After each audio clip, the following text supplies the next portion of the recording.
안녕하세요. 우리 지난 시간에는 여러 종류의 핵융합 반응에 대해서 배웠습니다. 핵융합 반응 앞에 붙는 말은 핵융합 반응의 재료 또는 반응물이 되는 물질이기 때문에 수소핵융합 반응은 수소가 보다 무거운 물질인 헬륨, 헬륨핵융합 반응은 헬륨 원자핵이 보다 더 무거운 원자핵인 탄소 원자핵을 만드는 반응이다. 더 무거운 원소의 핵융합 반응 같은 경우에는 더 큰 반발력을 이기고 원자핵끼리 뭉쳐서 더 무거운 원자핵을 만들어내야 되기 때문에 온도가 더 뜨거운 별의 내부에서 이루어질 수 있다. 즉, 질량이 더 무거운 별의 내부에서는 더 무거운 원소의 핵융합 반응도 일어날 수 있다라는 것을 배웠죠. 하지만 이때 여러 원자핵들이 동시에 뭉쳐서 더 무거운 원자핵을 만드는 것은 아무리 고온 고밀도의 별이라고 하더라도 굉장히 어려운 일이기 때문에 우리는 연쇄 반응이라는 것을 고려를 해야 되고, 이 연쇄 반응의 종류로는 수소핵 융합 반응의 두 가지 종류가 있었습니다. 첫 번째로는 양성자, 즉 수소 원자핵이 6개가 반응에 참여했다가 2개가 튕겨 나오면서 헬륨 원자핵 하나를 만드는 반응입니다. 자, 이 반응의 이름은 PP 반응이었죠.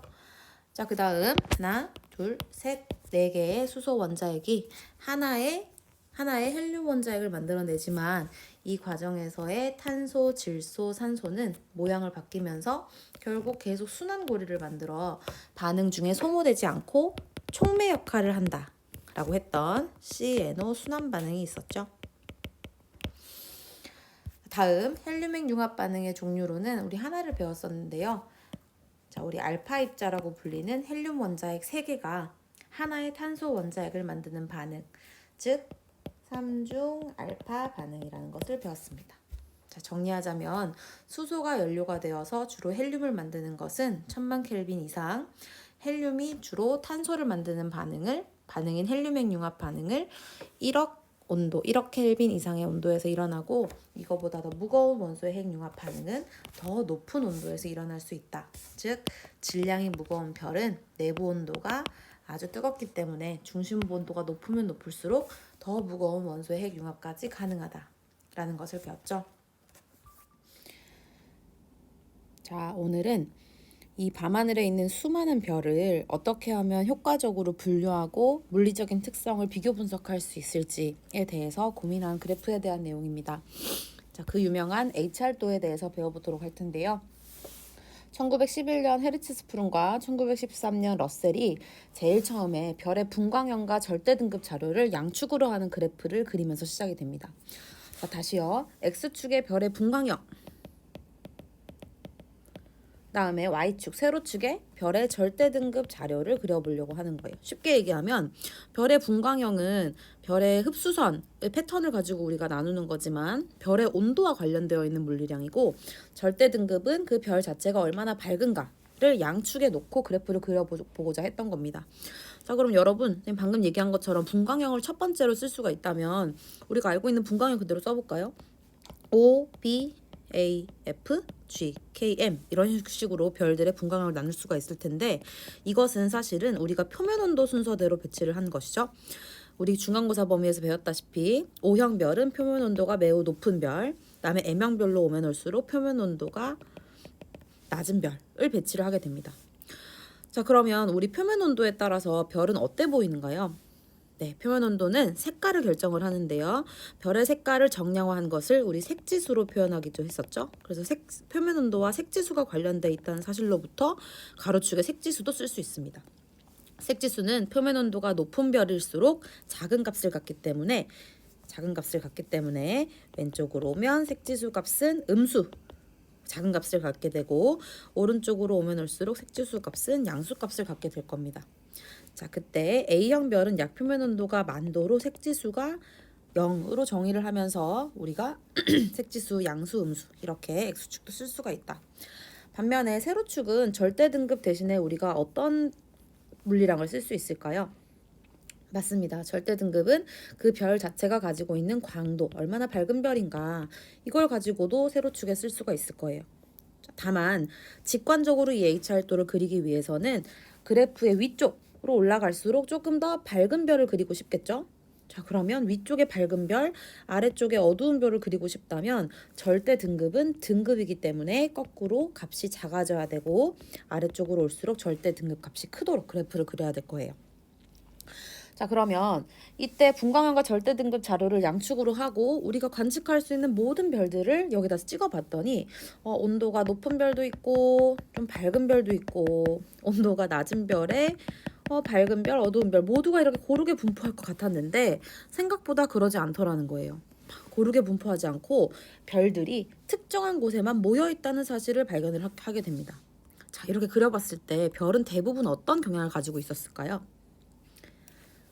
맞습니다. 별은 대부분 이런 경향을 가지게 돼요. 자, 여러분 잘 보세요. 우리 지금 H활도가 지금 가로축이 쌤이 제일 많이 쓰는 물리량이 뭐냐면 여기 표면 온도 기준으로 많이 얘기를 할 거고 그 다음에 여기 광도 기준으로 많이 얘기를 할 텐데요. 지금 가로축은 표면 온도가 낮은 쪽 오른쪽으로 갈수록 그 다음에 위로 갈수록 광도가 높은 쪽인데 모든 별들이 대부분 이런 경향을 가지고 있다고 칩시다. 자, 그러면 어떻게 해석을 할 수가 있을까요? 자, 요렇게 읽어볼까요? 별의 표면 온도가 높을수록 광도가 밝다. 표면 온도가 높을수록 광도가 밝다. 자, 여러분 어때요? 굉장히 자연스러운 일 아닐까요?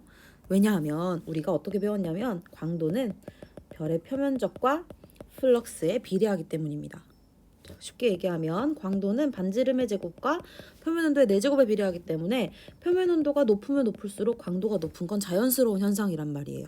그래서 대부분의 별들이 표면 온도가 높을수록 광도가 높은 이런 경향을 가지고 있는데 이 별들을 찍어보니까 전체 수의 90%를 차지하게 된다는 걸 알게 되고 이러한 별들은 비슷한 경향을 가지고 있다라고 해서 표면 온도가 높을수록 광도가 높은 별들을 우리는 주계열성이라고 부르게 됩니다.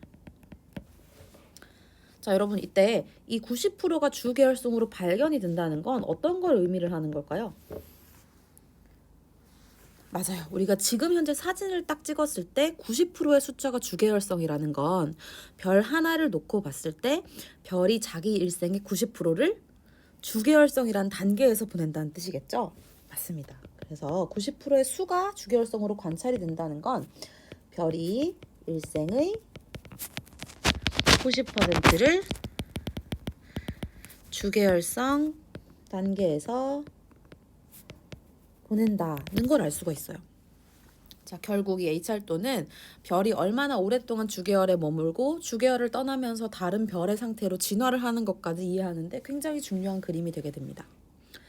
자, 그러면 다른 경향을 가지고 있는 별들은 어떤 특징을 가지고 있을지 지금부터 한번 우리가 분석을 해보도록 합시다. 자, 요걸 살짝 지우고요. 자, 우리가 요식을 잠깐 남겨두도록 해볼게요. 자, 그러면 우리가 대부분의 경향이 이렇게 표면 온도가 높을수록 광도가 높은 별이라면 만약에 우리 4,4분면으로 이 그래프를 나눴을 때 이렇게 그래프를 나눈다고 가정을 해보세요, 여러분. 자, 그러면 만약에 오른쪽 위에 있는 요 영역에 있는 별들은 어떤 특징을 가지고 있나요? 가로축 읽어봅시다. 표면 온도는 낮고 세로축 위쪽에 분포하기 때문에 광도는 높은 별들일 거예요. 자, 여러분 표면 온도가 낮으면 사실은 이게 4승이나 되기 때문에 광도가 낮기가 쉬운데 이 표면 온도는 낮은데도 불구하고 광도가 높은 별들이 관찰이 된다는 뜻이에요. 굉장히 특이한 별들이죠. 이건 전체 별들 중에 1% 정도밖에 해당이 안 되는 별인데 표면 온도가 낮은 효과를 극복하고서도 광도가 높기 위해서는 반지름이 어때야 될까요? 그렇죠. 매우 커야 되겠죠. 자, 이 정도로 표면 온도가 낮아서 붉은색을 띠에도 불구하고 매우 큰 반지름을 가지고 있기 때문에 광도가 큰 별들을 우리는 거성 이렇게 부르게 됩니다. 자, 이 거성에는 우리가 구체적으로 분류를 하자면 두 가지가 있어요. 슈퍼 자이언트라고 해서 앞에 초자를 붙입니다. 엄청 큰 거성들. 그 다음에 대부분의 거성들은 분광형과 이 표면 온도 색지수를 따져보면 K형, M형, G형 별들이기 때문에 붉은색에 가깝겠죠? 그래서 앞에다가 적색 거성, 이렇게 적색이라는 말을 추가해서 붙이기도 합니다. 자, 반대로 왼쪽 아래에 있는 이 별들은 어떤 특징을 가지고 있는지 한번 살펴보겠습니다. 왼쪽 아래에 있는 별들은 X축 기준으로 왼쪽에 있기 때문에 OBA, 즉 표면 온도가 높은 별들이에요. 세로축 기준으로는 아래쪽에 있기 때문에 광도가 낮은 별들이겠죠. 그러면 표면 온도가 높음에도 불구하고 광도가 낮기 위해서는 어때요? 반지름이 매우 작아야 되겠죠. 자, 그럼 작은 별이다. 무슨 말을 붙이면 좋을까요? 맞습니다. 외성이라고 부르게 돼요. 자, 이 외성은 대부분 O, B, A형의 분광형을 가지게 되고 표면 온도가 높기 때문에 푸른색 계열의 별을 띠게 되지만 워낙 푸른색을 띠는 O형 별은 수가 수적으로 너무 적기 때문에 우리는 백색 외성, 흰색을 많이 띈다. 백색 외성이라는 이름을 붙이게 돼요. 자, 그 결과 우리가 H활도를 기준으로 영역을 구분을 했을 때는 이런 식으로 별들을 나타내게 됩니다. 자, 그러면 우리 이제는 오른쪽 그래프를 잘 이해할 수 있을 것 같아요. 자, 우리 오른쪽에 이제 H활도를 이해를 해볼까요? 설명했던 대로 가로축에는 첫 번째 표면 온도가 나와 있죠. 왼쪽부터 3만, 2만, 만부터 2000 켈빈까지 오른쪽으로 올수록 표면 온도가 낮은, 표면 온도는 왼쪽으로 갈수록 높아지는 축으로 설정했구나. 두 번째, 별의 분광형으로는 O, B, A, F, G, K, M으로 나타낼 수 있는데 만도 정도에 되는 별이 A형 분광형을 가진다는 것. 그 다음 색깔을 나타내는 컬러 인덱스, 색지수죠. 색지수는 A형 별 0을 기준으로 좀 푸른 별일수록 마이너스 값, 붉은 계열일수록 플러스 값을 가지는 색지수로 이렇게 축을 다 통일을 했어요. 세로축에 나타낼 수 있는 물리량은 두 가지입니다.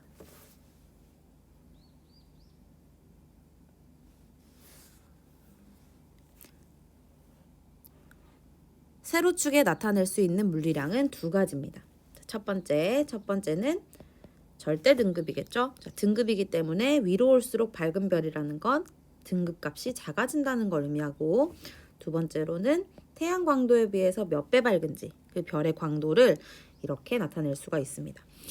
자, 그러면 여기서 우리가 표면 온도가 높을수록 광도가 높아지는 대부분의 경향을 가지는 별들을 주계열성이라고 하고, 오른쪽 위에 있는 애들은 표면 온도가 낮음에도 불구하고 광도가 매우 큰 초거성과 다음 적색거성이 자리 잡고 있는 걸 알 수가 있고요.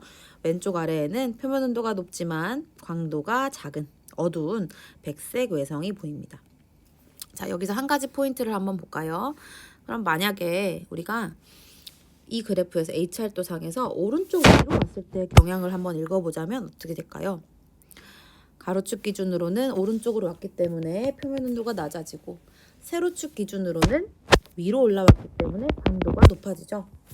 그러면 L은 식으로부터 표면 온도가 낮음에도 불구하고 광도가 높기 때문에 오른쪽 위로 올수록 반지름이 큰 경향을 나타낸다는 걸 알 수가 있겠죠. 그래서 여기 보면 이런 선들이 보입니까, 여러분? 그래서 오른쪽 위로 올수록 여기 등 반지름 선을 통해서 별의 반지름까지 알 수가 있어요. 자, 그럼 여러분 이 그림이 얼마나 유용하냐면요.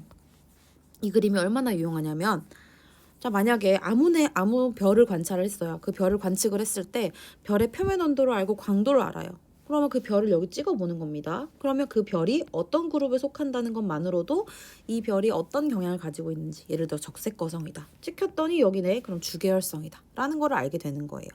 게다가 찍자마자 반지름이 어느 정도인지까지도 바로 한눈에 알아볼 수 있는 그림이 되는 겁니다. 자, 우리는 H활도에 대해서 지금 대략적으로 배웠는데요. 그러면 별의 분류를 한번 표로 정리를 해보면서, 여러분 학습지 17쪽에 표로 정리를 해보면서 각 별 그룹의 특징에 대해서 한번 정리를 해보도록 합시다.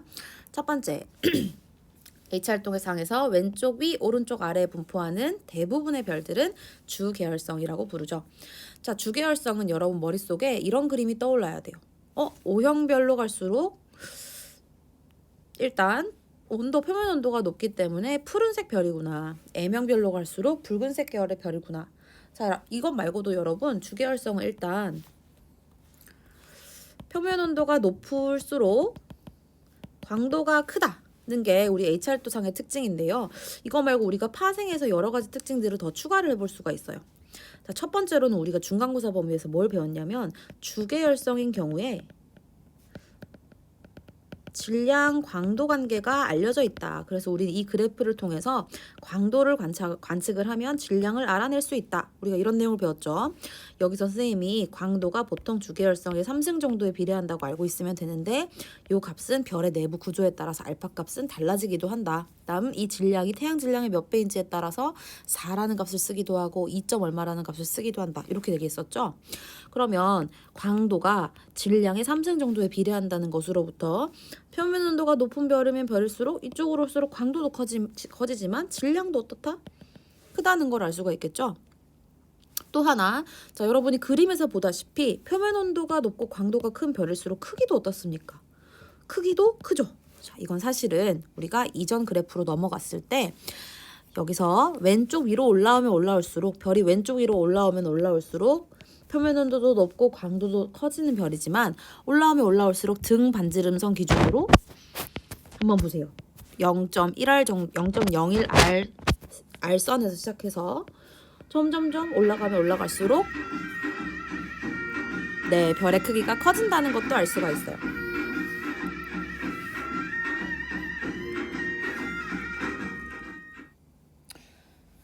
네, 표면 온도가 높을수록 광도도 크고 질량도 크고 반지름도 크구나. 이런 경향을 공통되게 가지고 있는 게 주계열성이구나.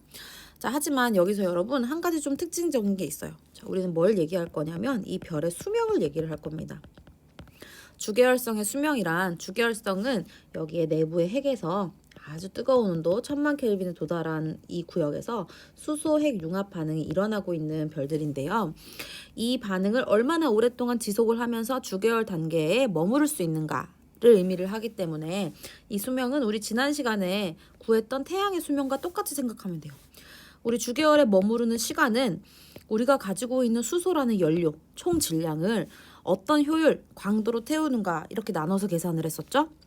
그러면 선생님이 이 광도가 질량의 3승에 비례한다는 관계를 방금 썼었는데 요거를 여기에 대입을 해서 계산을 해보면 이런 관계가 나오겠죠. 즉 수명은 질량의 제곱에 반비례하는구나. 물론 이 값은 달라질 수 있겠지만 자 그럼 여러분 질량이 커진다면 어떻게 될까요? 질량이 큰 별일수록 물론 얘가 가지고 있는 연료가 크긴 하지만 워낙 광도가 크기 때문에 빠른 속도로 많은 에너지를 태우기 때문에 질량이 크면 클수록 주계열 단계에 머무르는 시간, 즉 수명은 짧아지게 됩니다. 자, 이게 여러분 주계열성의 특징이에요. 자, 그러면 주계열성의 특징으로 우리 다음과 같이 정리를 한번 해볼까요? 온도가 높을수록 더 큰 광도를 가진다. 온도가 높을수록 더 큰 광도를 가지는데 그것뿐만이 아니라 어떻게 된다고요? 질량도 크고 반지름도 크다.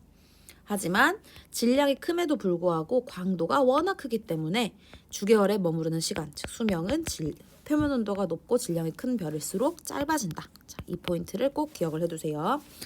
자, 두 번째, 우리 내부 구조에 대해서 한번 봅시다. 주계열성은 특징이 중심핵에서 그렇죠. 태양과 같은 별들이기 때문에 수소핵 융합 반응을 하는 별들입니다. 자, 그러면 다른 별들은 어떻다는 뜻이죠? 자, 지금부터 다른 별에 대해서 한번 얘기해 보도록 할 텐데요. 자, 여러분 우리 주계열성 그림쌤이 다시 그려볼게요. 자, 주계열성이 내부에서 이렇게 수소가 헬륨이 되는 과정이 일어나고 있었어요. 여러분 수소가 헬륨이 되는 수소핵 융합 반응을 통해서는 얘가 반응물 생성물이기 때문에 수소는 그 양이 계속 줄고 헬륨이 그 양이 늘다 보면 결국은 언젠가는 가운데 수소가 다 소진이 됐을 타이밍이 올 거예요. 자, 수소가 다 소진이 되면은 중심 핵에는 헬륨만 남는 과정이 생기겠죠. 자, 문제는 이렇게 주계열성이 굉장히 오랫동안 자기 형태를 유지하고 있었던 건 이 핵융합 반응에 의한 기체압 그 다음에 자체 중력, 이게 평형을 이루는 정력과 평형 상태를 모든 지점에서 이루고 있었기 때문일 텐데 수소가 소진되어서 수소핵 융합 반응이 줄어들게 되면 중력이 이기면서 헬륨핵이 수축하는 반응이 나타나게 됩니다. 자, 그러면 우리 지난 시간에 배웠던 성간운의 중력 수축 에너지와 같아요. 헬륨핵이 수축을 하면서 내는 그 수축 에너지가 일부 열로 전환되어서 주변을 데우는 현상이 일어나게 됩니다. 자, 그러면 이 열이 주변을 데우면서 주변에는 여전히 어떤 물질이 풍부하죠? 그렇죠. 별이기 때문에 수소가 굉장히 풍부한 상태인데 이번에는 껍질의 온도가 헬륨핵을 주변을 둘러싸고 있는 수소 껍질의 온도가 충분히 올라가게 되면서 수소가 헬륨을 만드는 수소핵 융합 반응이 껍데기에서 일어나게 됩니다. 자, 그러면 여기서 수소핵 융합 반응이 일어나게 되면서는 주변에 있는 갑자기 폭발적인 에너지를 방출을 하게 되면서 주변에 있는 수소들을 굉장히 크게 열 에너지를 주면서 굉장히 크게 팽창시키게 돼요. 자, 그러면 이 모든 수소, 여기 주변에 둘러싸고 있는 수소가 갑자기 팽창하는 효과에 의하면, 자, 팽창이니까 여러분 반지름이 커졌죠? 반지름이 크면서 밀도는 어떻게 됐을까요? 그렇죠. 평균 밀도가 크게 낮아지게 되면서 일단 반지름이 커지는 효과에 의해서 우리는 광도도 같이 크게 관찰을 하게 되는데, 문제는 제일 바깥쪽에 있는 표면 기준으로 생각을 해보세요. 밀도가 낮아지면서 표면 온도는, 표면 온도라고 이렇게 쓸게요. 표면 온도 T는 갑자기 떨어지는 모습을 보이게 돼요.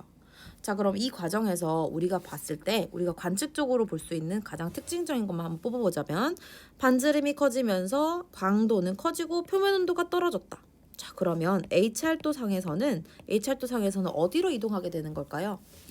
표면 온도가 낮아지니까 오른쪽, 다음 광도가 높아지니까 위쪽으로 이동하게 되겠죠? 자, 그럼 예를 들어서 우리 태양이 여기 있었다고 치면, 태양이 수소를 소진하는 시점이 오면 주계열성 단계를 마치면서 헬륨핵이 수축하고 수소 각 연소라고 우리가 부르거든요. 수소 껍질 연소가 일어나면 표면 온도가 낮아지면서 광도가 높아지게 되는구나. 자, 그러면 어느 특성을 가지게 될까요? 맞습니다. 표면 온도가 낮아서 붉은색 계열로 보이고 광도가 커지고 크기가 아주 커진 거성으로 진화를 하게 된다. 우리가 이렇게 보는 겁니다. 자, 다시 정리 한번 해볼까요? 표를 한번 보세요. 자, 표에 오른쪽 위에 분포하는 별들을 적색 거성, 초거성 이렇게 두 가지로 분류를 하는데요. 자, 거성과 초거성의 특징은 H활도상의 오른쪽 위에 있기 때문에 온도가 낮지만 광도가 큰 별, 즉 이 관계로부터 온도가 낮지만 광도가 크기 때문에 크기가 매우 크다. 자, 이런 별들을 거성이라고 합니다. 자, 방금 쌤이 설명한 거를 좀 정리를 하자면요. 중심핵에서 수소가 소진되고 핵 주변 껍질에서 수소핵 융합 반응이 일어남. 자, 이게 거성의 특징입니다. 자, 여러분, 이 경우에 학생들이 이렇게 질문하는 경우가 있어요. 선생님, 그러면 핵 주변 껍질에서 수소핵 융합 반응이 일어나는 것부터가 거성인가요? 아니면 헬륨핵이 그 다음 단계인 헬륨핵 융합을 반응을 하는 게 거성인가요? 어디서부터가 거성의 정의죠? 이렇게 물을 수가 있겠죠? 자, 사실은 여러분, 거성, 초거성, 주계열성 이렇게 우리 별을 분류를 하는 기준은 어디까지나 H활도상에서의 위치와 표면 온도, 광도에 대한 특징으로 분류를 하는 거예요. 우리가 별의 내부 구조를 눈으로 까서 들여다볼 수가 없잖아요. 그래서 중심핵에서 수소가 소진되어서 핵 주변 껍질에서 이 수소핵 융합 반응이 일어난다는 것은 이 반응이 일어나기 때문에 온도가 낮아지고 광도가 커져서 이쪽 영역으로 분포하게 된다는 하나의 특징에 불과하지 이게 정의가 아니다라는 거를 꼭 기억을 하기 바랍니다. 자, 다음 마지막 우리 백색외성에 대해서 정리를 해봅시다. 왼쪽 아래에 위치한 별들을 백색외성이라고 하는데, 백색외성은 왼쪽에 있으니까 온도는 낮고 미안합니다. 다시 왼쪽에 있으니까 온도는 높고 광도가 작은 별. 온도가 높지만 광도가 작은 별이기 때문에 크기가 작은 별을 백색외성이라고 하죠. 매우 수축된 상태이기 때문에 밀도가 굉장히 큰 별이 백색외성입니다. 자, 반대로 가장 많이 팽창해서 밀도가 가장 작은 별의 분류는 거성들이 되겠죠. 자, 그럼 마지막 우리 동그라미 4번에 여러분 17쪽 제일 아래줄 보세요. H활동상에서 오른쪽 위로 갈수록 별의 반지름은 어떻게 돼야 될까요? 그렇죠. 별의 반지름이 크다라고 정리를 해두기 바랍니다. 자, 여기까지가 우리가 H활도에 대해서 배워보았습니다. 자, 여러분, 그럼 우리 H활도상에서 제일 고전적으로 분류를 했던 별의 그룹은 하나, 둘, 셋, 넷, 네 가지인데요. 사실은 이 네 가지만으로 별을 분류를 하기에는 관측을 더 많이 하면 많이 할수록 조금 너무 러프하게 분류를 한 게 아닌가라고 해서 한 30년 뒤에 후속 연구가 이루어지면서 우리는 별을 더 많이 세분을 하게 돼요. 제일 처음에 그 헤르츠스프룬과 러셀이 이루어냈던 그 H활도가 아직까지도 많이 쓰이는 것은 사실이지만 거기에 별을 한 번 더 세분하려고 했던 연구에 대해서 지금부터 한번 보도록 합시다. 네, 여러분, 이름은요 여키스 스펙트럼형 분류입니다. 여키스라는 천문대에서 모건, 키넌, 켈먼 세 과학자가 별의 스펙트럼 선폭이 다르다는 사실을 발견을 함으로써 이 선폭 기준으로 그리고 이 선폭의 종류를 통해서 알 수 있는 별의 다른 물리량을 기준으로 별을 조금 더 세분할 수 있지 않을까라고 제안한 분류법이에요. 여키스 스펙트럼형 분류라고 부르기도 하고 과학자 이름을 따서 모건 키넌 분류법 이렇게 부르기도 하고요. 또 켈먼이라는 여성 과학자 이름까지 같이 넣자 해서 MKK 분류법 이렇게 부르기도 합니다. 자, 일단 같은 분광형, 즉 같은 표면 온도를 가지는 별도 스펙트럼을 보면은 선폭이 다르다는 걸 발견하게 됐대요. 자, 스펙트럼 결과를 한번 봅시다. 서로 다른 세 별이 있는데 분광형은 모두 같죠? A0, A0, A0. 분광형은 모두 같아요. 자, 그러면 분광형이 같을 때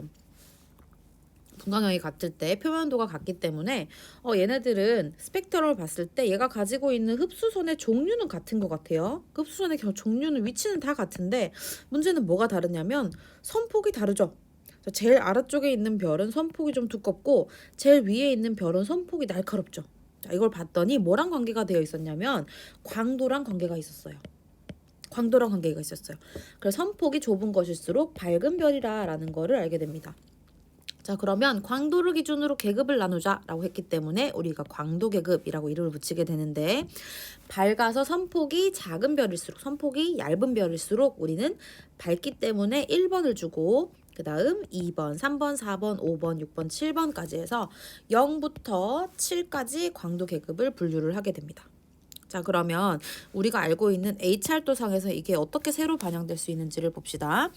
예를 들어서 A 제로형 별이니까 여기에 있겠죠? 똑같이 분광형을 같이 가지는 별들일 텐데 이 별들 중에 광도가 큰 별일수록 0, 1, 2, 3, 4, 5, 6, 7 이렇게 내려오면 되지 않을까라고 해서 세분을 하게 된 거예요. 자, 그러면 우리가 이전에 H활도에서 나왔던 그룹에 비해서 세분을 했다고 했기 때문에 그 전에 정의한 것들을 그대로 가지고 와야 되겠죠. 자, 여기에 0번을 하이퍼 자이언트, 극대거성, 극초거성 이렇게 부르기도 하고 여기 1A형, 1B형이라고 보이죠? A, B로 나누긴 했지만 1형 별들을 우리가 아까 초거성, 그 다음 3형별 보입니까? 자, 여기 3형별을 거성, 다음 5형별, 5번째를 주계열성, 그 다음 마지막 로마자로 7번을 백색외성이라고 정의를 하고 그 사이사이에 있는 것들은 초거성보다는 어둡고 거성보다는 밝은 애들을 세분. 자, 준거성도 거성보다는 어둡고 주계열성보다는 밝은 애들을 준거성 이런 식으로 광도 계급을 세분을 하게 되는 겁니다. 자, 그럼 여러분 이걸 지금 어떻게 쓰냐면 사실은 요즘 쓰는 H활도는 이래요. 자, 가로축에 분광형 나와 있죠. 그 다음 여기 보니까 컬러 인덱스, 색지수 나와 있고 자, 왼쪽에 보니까 광도, 오른쪽에 절대 등급을 나타내고 난 다음 별을 애초에 이렇게 스팟을 할 때, 플랫을 할 때 애초에 색깔을 많이 지금 반영을 해서 색을 바로 알아볼 수 있도록 해뒀죠. 그 다음 그냥 대충 영역을 묶어서 주계열성, 그 다음 이쪽에 거성, 이쪽에 백색외성 하기보다는 이렇게 광도에 따라서 계급을 나눠두고 이 계급에 제일 가까운 위치에 따라서 별을 분류를 하게 되는 거예요. 자, 그럼 예를 들어 볼까요? 우리 태양 같은 경우에는 태양의 분광형 여러분 기억나나요? 그렇죠. G2형 별이다 이렇게 세분을 했었는데 여기 뒤에 들어오는 로마자가 바로 광도 계급이 됩니다. 자, 그러면 우리 태양은 여러분 무슨 별이지요? 주계열성이죠. 그래서 우리는 주계열성 5번 광도 계급을 쓰면 되니까 G2, 5 이렇게 쓰면 되겠죠. 자, 이렇게 광도 계급을 통해서 H활도와 그다음 스펙트럼의 선폭 분석을 통해서 지금은 광도 계급을 분류를 해서 별들을 이해하는 데 도움을 받고 있다. 이렇게 생각을 하면 되겠습니다. 자, 여러분 우리 H활도와 여키스 스펙트럼 분류에 대해서 배웠습니다. 자, 문제 프린트에 넘어가서 문제를 2개를 풀고 오늘 마치도록 할까요? 자, 문제 프린트에 여러분 10번 문제인 것 같아요. 10번 문제 같이 봅시다. 그림은 분광형과 광도를 기준으로 별을 4개의 집단으로 분류해서 H활도에 나타낸 것이다. 자, 나가 주계열성, 다와라는 거성일 텐데 거성, 초거성일 테고요. 가가 백색외성이겠네요. 평균 반지름은 가가 가장 크다. 자, 평균 반지름은 오른쪽 위로 갈수록 별이 커진다고 했기 때문에 가가 가장 작은 백색외성이겠죠? 틀렸네. 니은 나의 별은 주계열성은 질량이 클수록 광도가 크다. 자, 주계열성의 관계 묻는 질문 굉장히 많이 나오는데요. 질량이 클수록 광도도 크죠. 또 뭐도 클까요? 반지름도 크고 그 다음 그렇죠. 표면 온도도 높다. 자, 이게 주계열성의 같은 관계들인데요. 자, 여기서 딱 하나. 질량이 크면 클수록 광도가 너무 크기 때문에 주계열에 머무르는 시간, 즉 수명은 짧아진다. 기억해 둡시다. 질량이 클수록 광도가 크다. 맞는 설명이네요. 광도 계급의 숫자는 라가 가장 크다. 이렇게 돼 있죠. 자, 광도 계급은 초고성이 1, 거성이 3, 주계열성이 5, 미안합니다. 주계열성이 5, 백색외성이 7. 이런 식으로 광도가 낮을수록 숫자가 더 커졌기 때문에 라가 가장 작다라고 해야 되겠네요. 정답은 니은입니다. 다음 12번 문제 한번 같이 볼까요? 그림은 주계열성에서 물리량 A와 B의 관계를 나타낸 것이다. 자, A가 크면 클수록 B가 큰 비례관계에 있는 물리량을 고르라는 뜻이네요. 자, 우선 1번 질량과 광도. 주계열성의 질량과 광도 어떻습니까? 질량이 크면 클수록 광도도 큰 건 맞죠? 근데 물론 광도가 질량의 3승 혹은 뭐 알파승 잘 모르지만 이렇게 비례한다고 하면 스케일을 이렇게 정비례 관계로 두면 안 되겠지만 아무튼 질량이 크면 클수록 광도가 커지는 건 맞아요. 다른 보기 먼저 봅시다. 광도가 클수록 주계열에 머무르는 시간은 어떻다? 자, 광도가 크다는 뜻은 질량이 크다는 뜻이죠. 질량이 크고 광도가 큰 별들은 주계열에 머무르는 시간, 즉 수명은 짧아지죠. 반대 경향을 가지고 있겠네요. 표면 온도가 높을수록 절대 등급은 어떻다? 자, 여러분 표면 온도가 높으면 광도가 크죠. 광도가 크면 절대 등급은 작아야 되겠지. 반대 경향이네요. 4번 진화 속도라고 되어 있죠. 자, 여러분 예를 들어서 진화 속도가 빠르다고 합시다. 진화 속도가 빠르다는 뜻은 수소액 융합 반응을 마치고 어서 다른 반응을 하면서 다른 경향을 나타낸다는 뜻이기 때문에 속도가 빠르다는 뜻은 수명이 짧다는 걸 의미해요. 수명이 짧다는 건 질량이 크다는 걸 의미하기 때문에 질량과 표면 온도가 높은 별들은 람다 맥스 최대 복사 에너지를 방출하는 파장은 짧아지겠죠. 반대 경향이네요. 마지막 5번 색지수가 크면 클수록 표면 온도는 붉은 계열로 낮아지는데 표면 온도가 낮아지면 단위 면적당 단위 시간에 방출하는 에너지양 여러분 이거는 플럭스를 의미하네요. 표면 온도가 낮으면 플럭스도 작다. 반대 경향이네요. 그래서 결국 2번, 3번, 4번, 5번은 A가 커지면 커질수록 B가 작아지는 반대 경향을 가지고 있는 물리량들이지만 1번 질량이 클수록 광도가 커진다는 것은 같은 경향을 가지고 있는 물리량이기 때문에 가장 적절한 것은 1번이 됩니다. 자, 하지만 스케일에 맞게 축을 조정을 했을 때만 1번이 제대로 정답이 될 수 있다. 이렇게 덧붙일 수 있겠네요. 자, 여러분 오늘 수업은 여기까지입니다. 우리 다음 시간에는 성단에 대해서 한번 배워보도록 할게요. 자, 모두 고생 많았습니다.